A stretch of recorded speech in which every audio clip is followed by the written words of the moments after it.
Good morning সবাইকে। আশা করি সবাই ভালো আছেন। আজকে বিশ্বকর্মা পুজো। সব সকাল সকালই ঘুম থেকে উঠে পড়েছি। উঠেই প্রথমে ছাদে চলে গেলাম ছাদের গাছগুলোতে জল দেওয়ার জন্য। দেখলাম মাটি একেবারেই শুকিয়ে গেছে, তাই এক বালতি জল এনে গাছগুলোতে দিয়ে দিলাম। শিউলি গাছে কুঁড়িও এসছে দেখলাম। তো এবার চারপাশটা একবার দেখলাম আকাশ পরিষ্কার। আমরা যখন ছোট ছিলাম তখন ঘুড়ি ওড়াতাম বিশ্বকর্মা পুজোতে। এখনকার ছেলে মেয়েদের তো দেখি না ঘুড়ি ওড়াতে। তো যাই হোক, অফিস যেতে হবে। এবার রেডি হচ্ছি। খাওয়া দাওয়া হয়ে গেছে, স্নান হয়ে গেছে, খাওয়া দাওয়া হয়ে গেছে। এবার ড্রেস পরে জাস্ট বেরিয়ে যাব অফিসে। অফিসে তো আর ছুটি নেই, ডিউটি তো যেতেই হবে।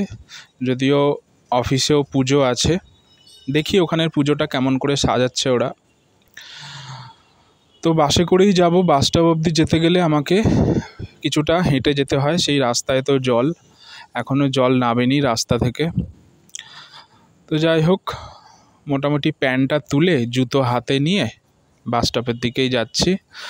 বাস পেলাম, পৌঁছে গেলাম অফিসে। দেখলাম সব সেজেগুজেই এসছে, কিন্তু সবাই কাজে ব্যস্ত। সবাই সবার মতো করে কাজে মন দিয়ে আছে, আর পুজোটা যে যার মতো করে এনজয় করছে। তো তারই মধ্যে সবথেকে ভালো সেজেগুজে এসছে হচ্ছে আমাদের সুতোপাদি। তাই স্পেশালভাবে সুতোপাদিকে একটু আমি ক্যাপচার করে নিলাম আমার ক্যামেরা দিয়ে। তো মাঝখানে হঠাৎ করে একটা ফোন আসলো, বাবার জন্য একটা গ্লুকোমিটার স্ট্রিপ অর্ডার করেছিলাম, সেটা নিয়ে নিলাম। এটা হচ্ছে আমার অফিসের ঠাকুর, খুব সুন্দর সাজিয়েছে। যে সাজিয়েছে খুব সুন্দর সাজিয়েছে।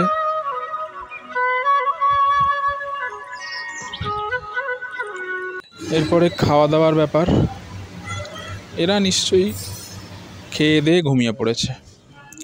তো একটা ভাউচার, এই ফুড ভাউচার, এটা দেখিয়ে খেতে হবে। তো খাবার দাবারে আছে ডাল, ভাত, আলু ভাজা আর চিকেন। মাটনও আছে, পনিরও আছে, যে যেটা খাবে। তা আমি চিকেনটাই নিলাম। তারপর এবার কাজ করতে হবে, আনন্দর ফাঁকে কাজ করে নেওয়া। ভিড়ভাড়টা সেরকম ছিল না, হালকাভাবেই গেছে দিনটা।